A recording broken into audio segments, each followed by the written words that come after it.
studies this year for you. And I just want to give you a little glimpse into what we're going to cover. So if we click, this is going to look a little bit different than yours because mine's the teacher's version. But if we click on this social studies test or social studies course, we see my web page with my picture and my contact information. You can call, text, or email me to get a hold of me. You can also book a virtual appointment. And if you have questions about that, we can get it figured out. But I want to keep this really short. So we have several things we're going to cover. The first one is Constitution Day, and that's a law, a federal law that we have to cover the Constitution in this class. And then we go over geography, and then we have a unit on the United States and Canada. Oops. And then a portfolio, which is a project about the US and Canada. And then a discussion, and we'll talk about this before we get there.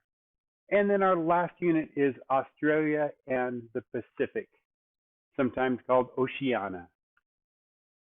So when you look into your course, Constitution Day unit is a little bit different, but most of the units work this way.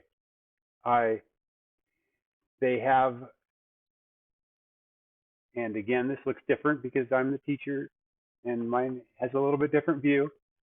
There are some things to read. It asks you some questions, and these are thinking questions. You don't have to write about them, and gives you a little geography, or a little vocabulary. And then I'm going to click on next activity. And oh, this one has a pretest. I think I made the pretest go away for you guys. Okay, and then it has a couple. Oh, I did. Again, yours looks better. Here's what yours looks like. So it asks you to take some notes using a vocabulary rating chart. So when it asks to take notes, don't use the one online. Use a notebook. Write it on paper. It'll be much better for you to help remember, and you won't be dealing with the technical issues. So again, write your vocabulary rating knowledge on paper, and also on this next page, the next page for you, it'll have a lesson note-taking organizer. You can use that that format, but please don't do it on the computer. It'll take you much longer, and it'll be frustrating.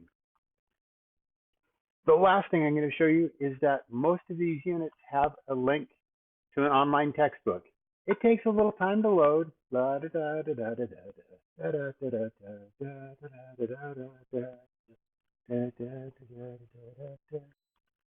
And we can make that standards go away. And again, oh, there, it finally loaded. It will read the page to you up here. And then it gets into content. So if you want it to read to you, you can click on this. If you want to read it yourself, you can just keep going down. Okay, and then it has several. I'm going to move my little picture. Come on, move, little picture. It won't move. It won't stay. Okay, I'm going to click on next. So there, it'll let you read through this whole chapter. And we keep reading, and taking notes using some notebook paper or notebook.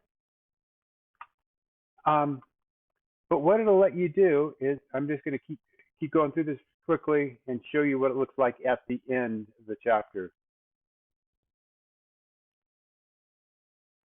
Little activity with maps there. Okay.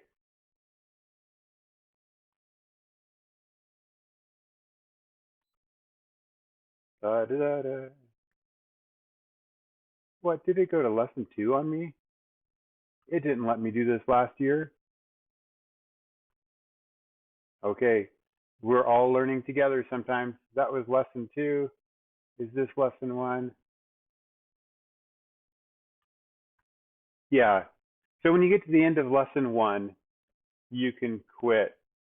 And usually the lessons end with this lesson check. They always end with this lesson check. But when we go back to the Pearson platform, you clicked on this link to get here, and I'm going to click to the next page. It's going to be this page for you. And there's another link to the online textbook. It takes you the same place. So don't worry about that. Okay, I'm going to end it here, but I just want to let you know that I'm here for questions. I work here at the Flex Center at Ridgeview High School. I'd love to hear from you, and I hope this course is fun and informative. Okay, we'll see you later.